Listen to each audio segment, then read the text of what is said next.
كله وكفى بالله شهيدا أشهد أن لا إله إلا الله وأشهد أن محمدا عبده ورسوله إقرارا به والتوحيدا اللهم صل على سيدنا محمد وعلى آله وصحبه وسلم تسليما مزيدا.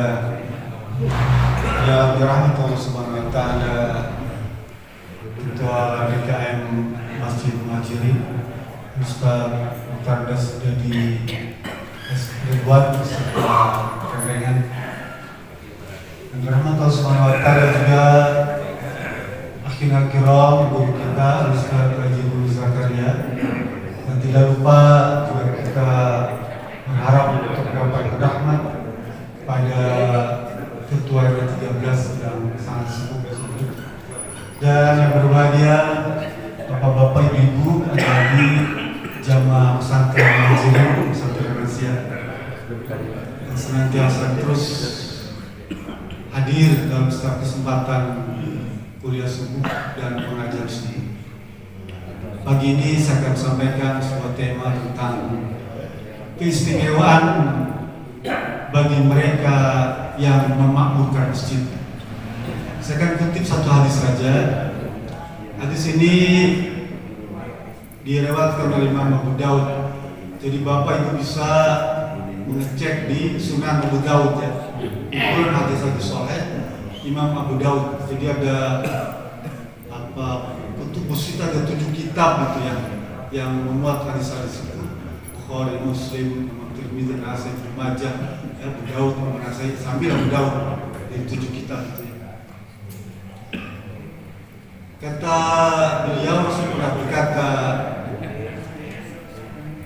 "Man tawaddo'a fahsanal wudu, summa raha fawajadan nas qad shalla. Aqallahu azza wa jalla misla ajri man shallaha wa hadaraha la yanqusu dzalika min ajrihim syai'an." Kata Rasulullah SAW, barang siapa atau siapa saja, maksudnya orang Islam ya, orang Islam nih, karena hadis ini memang ditujukan bagi orang Islam, bukan bagi umat semuanya. Barang siapa saja orang Islam yang berwudu dan menyempurnakan wudunya, wudu itu ya, ambil air wudu, kita mensucikan diri kita dengan air wudu, kemudian dia ke masjid ya. Belum sampai masjid itu, di perapatan itu dia jumpai orang-orang baru pulang dari masjid Pak, yang telah melaksanakan sholat. Orang ini dari rumah udah wudu bagus tuh ya, berangkat ke masjid, tiba-tiba di jalan tidak ketemu dengan orang-orang yang pulang dari masjid yang sudah melaksanakan sholat. Kamu dari mana? Habis sholat, kamu kemana? Kamu ke masjid? Nggak ada, telat kan? Sudah selesai. Gitu ceritanya. Lah untuk orang-orang seperti itu Pak, apa kata Rasulullah? Allah azza wa jalla, Allah subhanahu wa ta'ala yang maha kuasa itu ya, memberikan ganjaran pahala kepada orang yang terlambat kesiangan dia berangkat ke masjid itu. Pahala orang yang sholat berjamaah di masjid dan tanpa mengurangi ganjaran pahala yang telah Allah berikan kepada orang-orang yang telah sholat di masjid. Kebayang Pak ya, Bu ya, orang terlambat ke masjid karena orang udah pulang nih, udah pada pulang tuh. Mau kemana kamu? Buka masjidnya terlambat kan, udah selesai. Tapi itu orang yang berangkat ke masjid tuh, itu tetap dikasih pahala oleh Allah Subhanahu wa taala. Bayang, orang yang tak datang ke masjid, ya, nggak kebagian sholat berjamaah, dikasih ganjaran sama dengan orang yang berjamaah. Lalu bagaimana dengan orang yang sholat berjamaahnya? Paham ya? Kalau yang lambat saja dikasih ganjaran begitu besar, tentu yang bisa melaksanakan sholat berjamaah akan diberi ganjaran berlipat ganda. Paham ya? Jadi beruntunglah orang yang bisa melaksanakan sholat berjamaah, karena besar ganjaran. Ya. Kan kita nih, namanya juga di Bandung ya, orang enak tidur, kadang-kadang terlambat, kesiangan bangun dia, apalagi hujan letih nyari rincik, gara-gara hujan rincik itu telat kita ke masjid itu ya. Tapi karena memang sudah tekad di dalam hatinya nih Pak, untuk sholat ke masjid, maka Allah catat apa? Tekadnya. Tekad, bukan niat, tekad. Kata para ulama, ada dua dalam pribadi seorang itu tentang perbuatan dalam pikiran ya. Yang pertama namanya khatirah. Khatir itu lintasan Pak. Lintasan kayak asal pengen ke masjid dah, cuma kepengen doang tuh, itu belum dapat apa-apa Pak. Lintasan doang, pengen ini nih apa, nyumbang yatim, itu gak dapat apa-apa, cuma lintasan doang ya, belum dibuktikan dalam bentuk tekad. Jadi yang pertama khatirah, lintasan, yang kedua tekad. Ada lintasan, manusia semua bisa begitu Pak. Apalagi kalau misalnya laki-laki gagah, ibu-ibu pasti dia pengen digandeng sama laki-laki. Itu lintasan nggak apa-apa, nggak berdosa, nggak ada hukumnya, ya. Cuma lintasan itu ya. Kalau laki-laki asal pengen tidur sama berita bardot ya. Lintasan doang nggak masalah. Perbuatan baik tuh ya. Terlintas asal pengen ngambil mangga orang gitu ya. Lintasan aja tuh. Saya pengen bikin kwitansi palsu, cuma lintasan aja, enggak, itu karena hukum Pak. Tapi kalau sudah jadi tekad, ya keinginan tuh diwujudkan dalam bentuk rangkaian. Orang menyuri nih di komplek kita, cuma lintasan jadi karena hukum.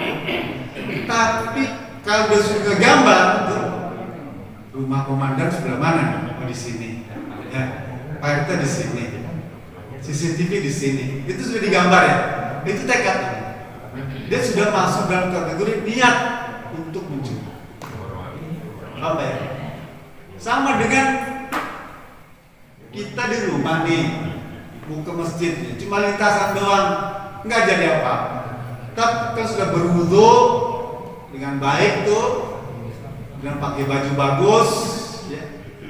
Siap kendaraan motornya atau mobilnya, atau pintu dia dibuka, dia berangkat, ya. Buka pintu tuh, tiba-tiba hujan, gak jadi misalnya. Nah, itu sudah masuk tekad, sudah termasuk tekad dan dia mendapatkan ganjaran. Niat itu. Dalam hadis lain Imam Muslim berkata, "Man hamma bil hasanati falam yakmalha, kataballahu hasanatan kamil." Orang yang sudah punya niat, maksud tekad tadi dia mau ke masjid, ya, nggak jadi dilaksanakan karena hujan tuh, ada uzur tuh, maka Allah beri ganjaran dia satu sempurna. Nah, gitu ya, karena sudah diwujudkan niatnya itu, tekadnya itu. Oleh karena itu biasakan kalau berbuat baik sampai ada tekad. Itu namanya niat. Innamal malu bin niat. Ya, semua perbuatan itu diukur dari niatnya. Tapi niat itu tidak khawatir, tidak angan-angan, harus ada. Saya contoh lagi dalam hadis Imam Muslim Rasul berkata, ma min imri'in takunu sholatul bilail ya libu alaihi naumun illa kutiballahu lahu misla ajrin sholatin wa kana naumuhu alaiha sadaqah. Hadis sahih. Terus bilang begini, tidak ada bagi orang Islam yang sebelum tidur dia niat agar bisa bangun malam, niat dia sungguh-sungguh nih pengen bangun malam. Kan kita disunahkan sebelum tidur itu baca Falaq Binas dia, kemudian surat ayat kursi itu cium di tangan tuh, jampe tuh baca Falaq Binas ayat kursi itu, semacam orang berwudu tuh, seperti wajahnya sampai sebatas yang kita jamu. Orang ini memang sudah berniat ingin bangun malam, ya Rasul cerita. Kemudian yang libuhu alaihi namun tiba-tiba ketiduran terus tuh,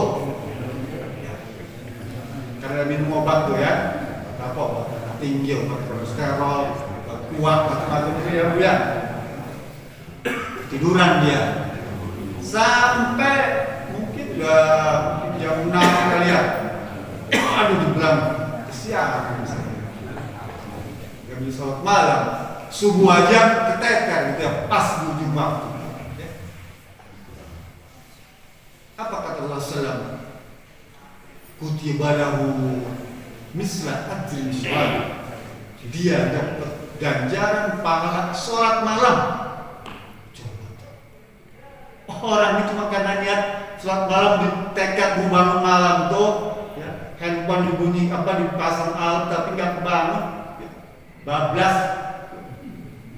Tapi kata Allah, dia telah dicatat oleh Allah akan melaksanakan sholat malam dan dia berhak mendapatkan pahala ganjaran sholat malam. Wa kana naumuhu alaihi sadaqah. Dan tidurnya itu Pak yang nyenyak sampai jam 6 tuh Allah jadikan sebagai sedekah. Paham Pak? Hebat dan tekad ya. Tekad, niat kuat itu hebat. Tapi biasa kalau niat kita kuat, tujuan dekat. Niat kuat, tujuan dekat. Ya. Kalau niat kita kuat tuh, maka Allah bantu bimbing dengan apa? Mengirim malaikat, dikorek telinganya tuh, bangun.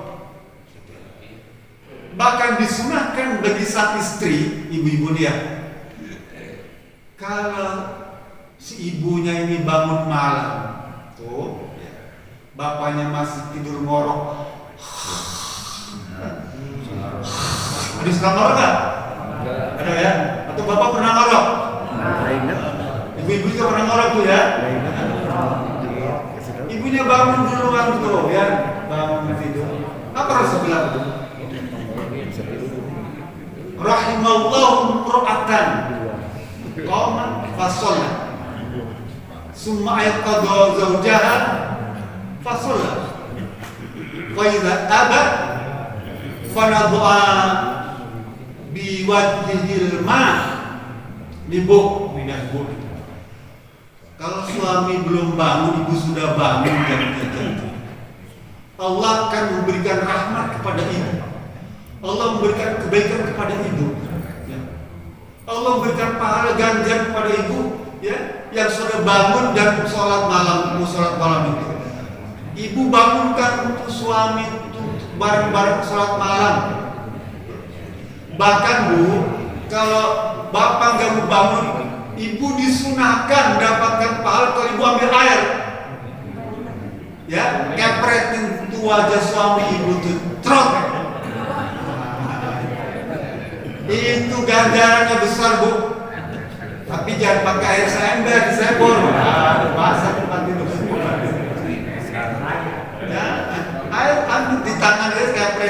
fitrat. Ibu dapat ganjaran pahala yang besar. Begitu juga sebaliknya. Kalau bapak bangun malam duluan, ibu masih marok, bapak boleh ngepertin air dulu. Tapi jangan dilus, tidur lagi. Jangan dilus, tapi tidur lagi kuburku. Ya, telat nanti. Ngepertin air. Maka bapak juga sama dapat rahmat. Bapak benar-benar kembali. Jadi kalau kita punya tekad kuat, ingin sholat berjalan besar, ganjaran. Hadis Muslim yang lain kata Rasulullah, man shalla arba'ina yawman, man shalla lillahi arba'ina yawman fi jama'atin yudriku takbiratul ula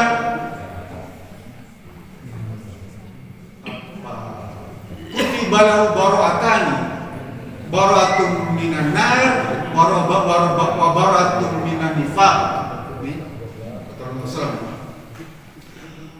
Barang siapa yang bisa melaksanakan sholat berjamaah 40 hari berturut-turut nih, 5 waktu 40 ini berapa?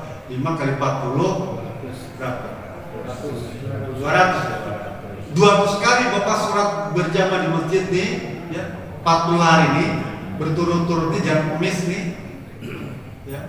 Dan berusaha untuk mengejar mendapatkan takbiratul ihram tuh,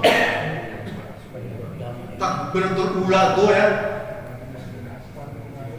Apa janji Allah? Terus bilang kutiba lahu barokatan, Allah akan berikan kepadanya sesuatu yang mesti dia sangat jauh, artinya diselamatkan. Apa itu? Pertama, dia diselamatkan dari azab neraka, dari siksa neraka, diselamatkan. Pokoknya bapak kalau bisa laksanakan 40 hari itu berturut-turut itu, ya, udah catat, saya pasti bebas dari neraka. Bebas, gak perlu mikir yang lain. Kecuali ada pelaku dosa besar, ya. Kalau itu pernah bapak laksanakan, baru nyaman, ya. Yang kedua, dia bebas dari sebutan orang-orang yang munafik. Pengen nggak kira-kira gue begini nih? Harus.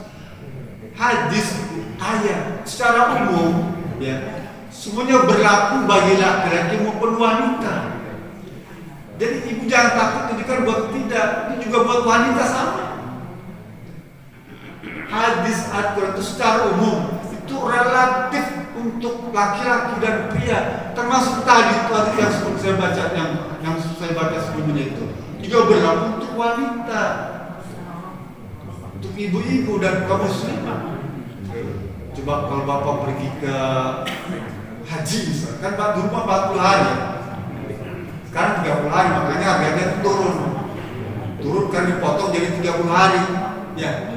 Dulu kita 40 hari pak, wah kadang-kadang lebih tuh kalau pesawat delay atau apa ada masalah bisa suka tambah 5 hari telat, ya. Sekarang nggak bisa, cuma 30 hari, makanya harganya turun. Jadi bapak ibu jangan gembira harganya turun, karena hari jumlahnya dipotong jadi 30 hari. Sebetulnya nggak sebanding, ya. Kalau sekolah itu berarti kan seperempat, ya. Seperempat dari 90 juta. Harusnya potongan itu nggak 2 juta. Kalau dari sisi matematik, ya, ini potong 10 hari, gitu. Tapi ya sudahlah. Kadang-kadang kita tuh yang nggak ngerti begitu tuh, ya, percaya ya sudah turun harga. Kalau jumlahnya 30 hari, ya. Kalau kita 40 hari, Pak, kita genjot itu sholat wajib tuh, kejar takbiratul ihram. Wah, takbiratul ula 40 hari pas itu, Pak. Luar biasa. Sekarang nggak bisa lagi. Kalau gitu nggak usah di Masjid Haram, udah di sini aja, Masjid Muhajirin. Bapak kejar 40 hari itu sholat wajib, ya, kejar takbiratul ihram itu ganjarannya besar. Ada nggak seorang sejarah Islam mencatat orang-orang hebat yang melaksanakan praktek hadis ini? Banyak, Pak. Banyak. Udah, Nabi sahabat jangan ditanya, tapi mereka rumahnya di masjid. Banyak. Kita sebutkan saja. Ada namanya Muhammad Sama'ah.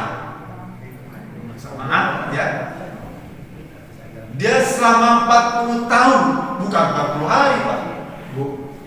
40 tahun dia sholat wajib di masjid berjamaah, tidak pernah tertinggal takbiratul ihram. Hebat ya, Pak? Hebat. Kita pengen nggak? Pengen, harus ada ini. Setidaknya niat, tekad. Mungkin nggak 40 tahun ya. Tapi Muhammad Sama'ah, dia mencatat dalam sejarah Islam, peradaban Islam, dan dicatat salah satu tabi'in yang mempraktekkan sholat berjamaah di masjid, tidak pernah tertinggal takbiratul selama 40 tahun. Ya. Satu lagi sebutkan itu. Waqi bin Jarrah. Ada dia masuk keluarga Abdullah bin Ibnu Jarrah. Ini Waqi bin Jarrah. Dia mempraktekkan sholat berjamaah di masjid, tidak pernah tertinggal takbiratul ihram setelah usia 70 tahun sampai dia wafat. Ada yang usia 70 tahun nggak di sini? Ada. Anton ya? Dulu ya, Pak. Ketuaan. Awalnya saya percaya. Ya. Nah, terus. Nah, ini Waqi bin Jarrah, seorang tabi'in. Dia ikut dengan hadis Nabi tadi. Dia mungkin nggak buru seperti Muhammad bin Sama, ya. Dia begitu 70 tahun dia menyadari, ya.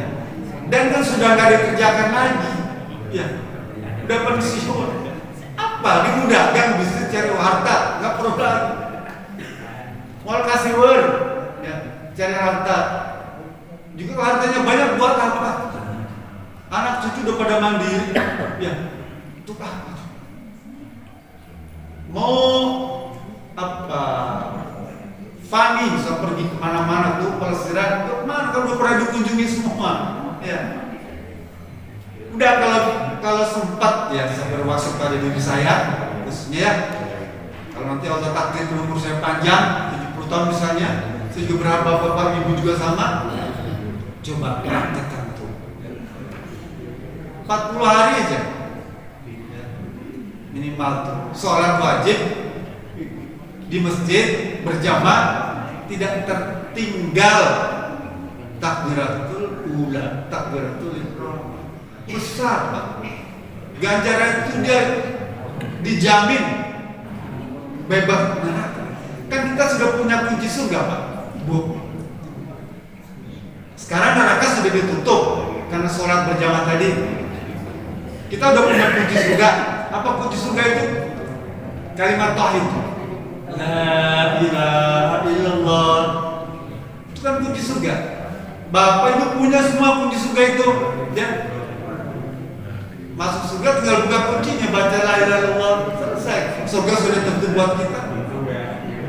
Wah, hebat kalau gitu ya. Orang-orang yang bisa sholat berjamaah di masjid sampai takbiratul ihram. Pak Dimpa ya, itu yang Pak Purkon, apa yang Pak Purkon ya? Udah ngobrol ya. Ini Pak Purnomo, maaf Pak. Udah, jangan ganggu yang lagi dengerin, udah biarkan ya. Apa maaf. Biar efektif. Sebetulnya saya suka melucu, Pak, tetapi saya kalau saya melucu takut nanti Bapak lupa. Ini hadis ini kan di skip ya. Sayang. Waktu saya cuma 30 menit. Kalau saya 1 jam setengah, kalau ngajar saya 1 jam setengah ya, 2 jam kan. Saya bisa humor. Sana mari. Tapi kalau di sini cuma 30, sayang. Saya nggak mau terus efektifkan waktu ini. Sekarang Bapak misalnya dari 100 orang yang mendengarkan 50 udah alhamdulillah, ya. Yang praktekkan 25%, alhamdulillah. yang ikhlas jujur praktekannya 10%. Saya bersyukur satu orang saja mengamalkan apa yang saya sampaikan ini, itu jariah buat saya. Gitu ya. Teruskan. Kalau tadi orang-orang hebat yang bisa melaksanakan sholat berjamaah di masjid, ya selama 40 hari itu hebat. Ada nggak orang yang lebih hebat dari itu? Ada, Pak. Ya. Nih mereka tuh datang ke masjid untuk mengejar takbiratul ihram, takbiratul ulang. Ada seorang tabi'in sangat terkenal yang bernama Sa'id bin Musayyab. Dia datang ke masjid sebelum azan dikumandangkan selama 40 tahun. Bapak Ibu kebayang nggak? Ya, bisa paham ya?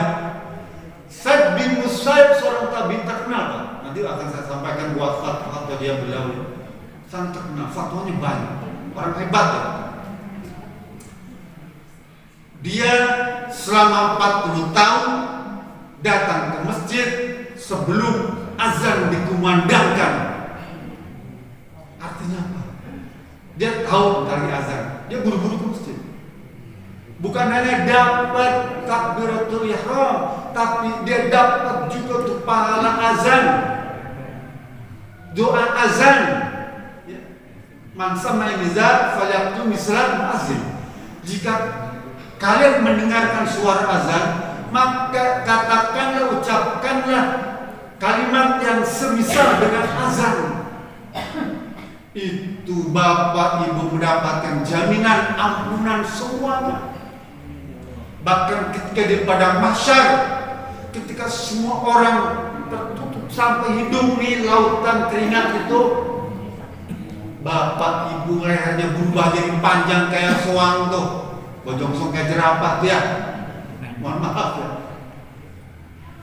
Kenapa? Karena Allah sayang kepada kita gara-gara kita dengar azan dia baca dan kita berdoa azan tuh. Lain kita jadi kayak jerapah pada padang mahsyar, sementara semua orang tenggelam dengan keringat. Mohon maaf, kita pakai baju 3 hari nggak diganti gitu ya. Kaos dalam nggak diganti. Bau keringat kayak apa, Pak? Itu keringat sendiri. Sekarang keringat orang lain numpuk di padang mahsyar itu sampai leher kita, sampai hidung kita, sampai mata kita. Kebayang baunya, Pak. Dan itu siksaan tersendiri bagi orang yang tidak menjadikan azan itu sebagai saran untuk mendapatkan ganjaran. Ya. Sayang kalau kita sampai tidak menjawab azan. Ada orang yang nggak dengar azan gimana, Ustaz? Orang yang nggak bisa dengan azan, bahkan rumahnya dekat masjid itu apa? Terus bilang, bala syaitanu fi uzunihi. Orang yang nggak bisa dengan azan itu karena telinganya dikencingin syaitan. Kita dikencingin cucu itu kadang-kadang kesel ya. Cucu kita ketegangan. Ning gung gerage ngandung roh ya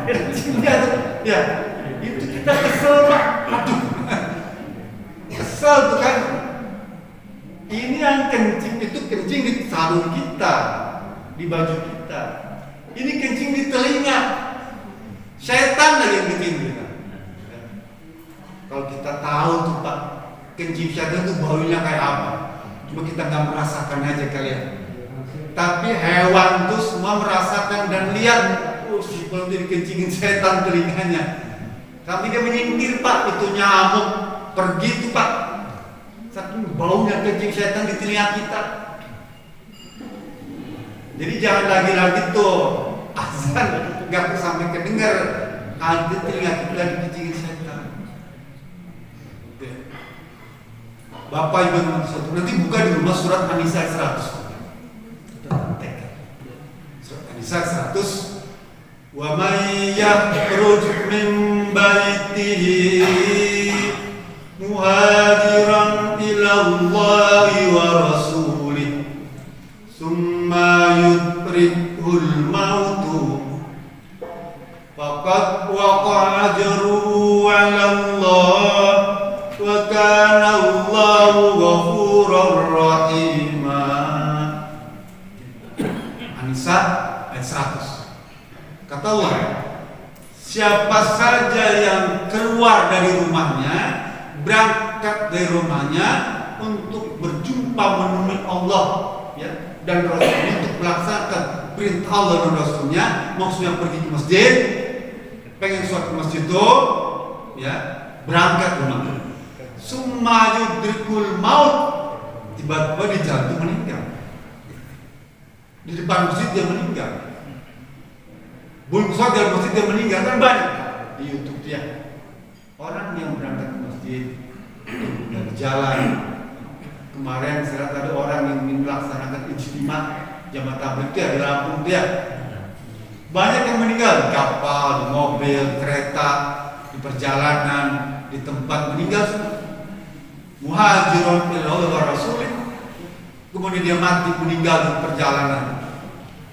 Apa Allah bilang surat An-Nisa? Faqad waqa ajruhu 'ala Allah. Dia telah berhak mendapatkan ganjaran syuhada, syahid. Bapak ibu nggak perang ke medan Palestina, cuma pengen ke masjidnya, mati di perjalanan, pengen ke masjid itu. Tidak kita pengen selalu berangkat ke masjid. Kalau takdir meninggal jadi sudah takdir Allah. Tapi itu syahid. Di akhirat tadi sudah perjalanan surga. Bahkan dalam hadis Bukhari 7 golongan itu Pak. Sab'atun yudillu fi dhilli ma dhillu. Ada 7 golongan, ya, yang dia mendapatkan perlindungan dari Allah ketika hari di mana tidak ada perlindungan lain kecuali Allah. Siapa di antaranya? Rajulun wa qalbuhu mu'allaqun fil masajid. Seseorang yang hatinya terikat dengan masjid, hatinya selalu terkantuk dengan masjid, pengen ke masjid, bahkan untuk mengejar sholat berjamaah nih. Rasul bilang, kalau misalnya kamu harus berangkatlah. Saya bukan harus bernikmat, tapi saya berusaha untuk pergi ke masjid sekarang dengan kursi roda.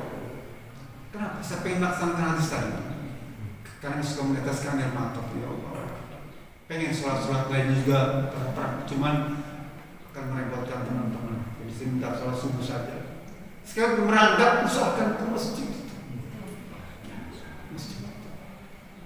Coba, kata Allah, orang yang sholat berjamaah di masjid ini di alam kubur, di akhirat itu dia mendapatkan cahaya yang terang benderang. Nanti baca surat Al-Hujurat ayat 8, At-Tahrim ayat 8 tentang taubat.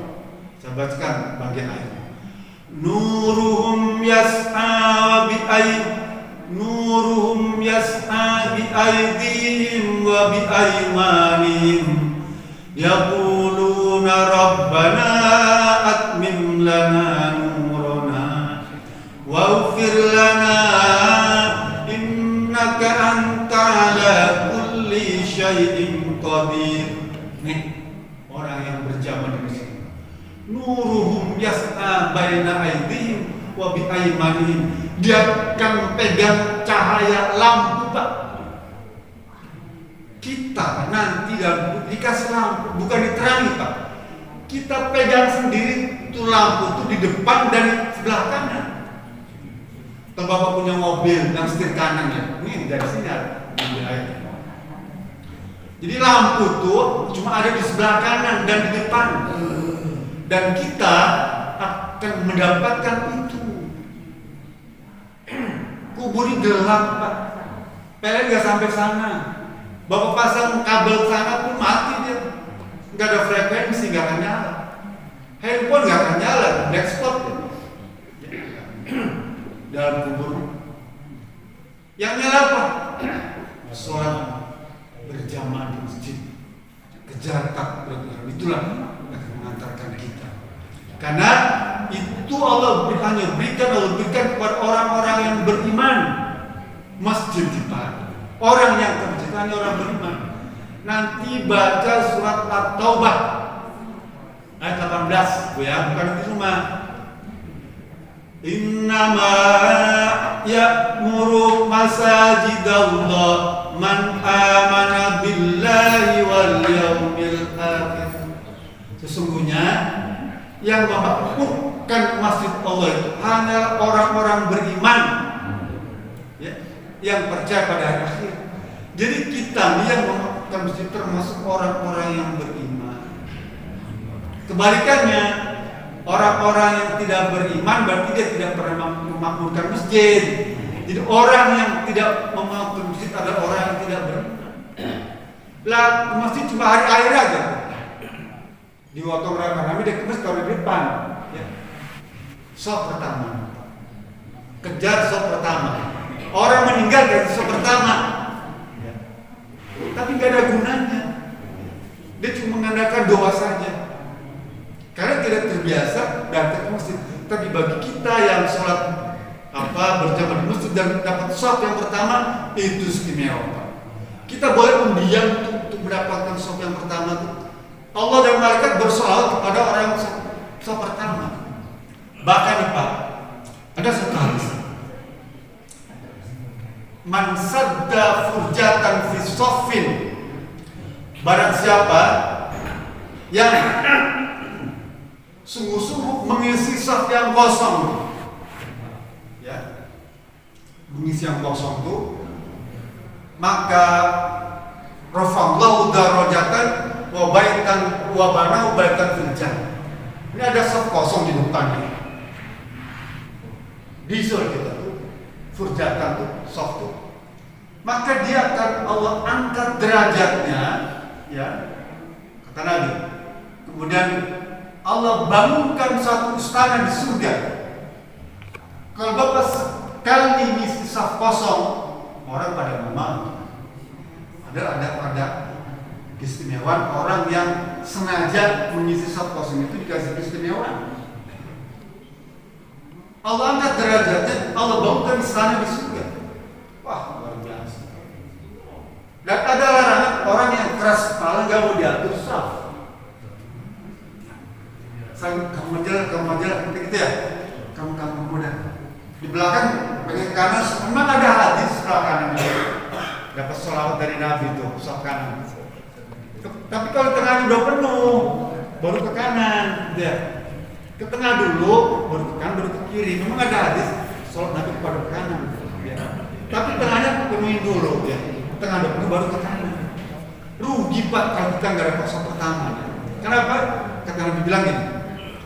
Nabi berkata, sholat ala man fi shafil awal salasa marrah wa shafil tsani marrah. Nabi bersolawat kepada orang yang sholat berjamaah di sholat shaf yang pertama 3 kali.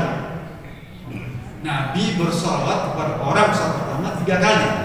Tapi Nabi bersolawat kepada shaf yang kedua, ketiga 1 kali. Kita kan tuh sholat berjamaah cuma 25 kali dari sholat di rumah kita. Ini ada lagi nih, ya. Nabi bersolawat kepada orang yang sholat di sholat pertama 3 kali, dan sholatnya kalau yang sholat 2, 3 saja cuma 1 kali. Sehingga Nabi bilang, berusaha kamu sholat yang pertama, sekalipun kamu harus melakukan undian, sekalipun kamu memperebutkan, gitu ya. Jadi istimewa tak punya sudut pojok untuk kita.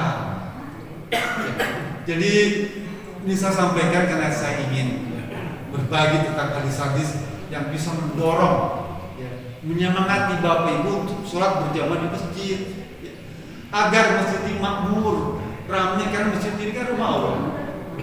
Gak perlu jauh-jauh pergi ke Masjidil Haram. Ini rumah Allah yang di dalam ada rahmat. Kan kita masuk di suruh-suruh akan baca Allahumma ftah li abwaab rahmat. Ya Rabb, bukakanlah pintu rahmat untuk saya masuk masjid. Mudah-mudahan ini semua nih saya sampaikan ini Bapak Ibu bisa pahami, bisa mengerti, dan Bapak Ibu renungkan ya di rumah nanti ya bagaimana caranya bisa praktekkan hadis dan Quran yang sangat istimewa ini. Mudah-mudahan ini ada guna dan manfaatnya. Kurang mohon maaf. Bila bisa belilah. Assalamualaikum warahmatullahi wabarakatuh.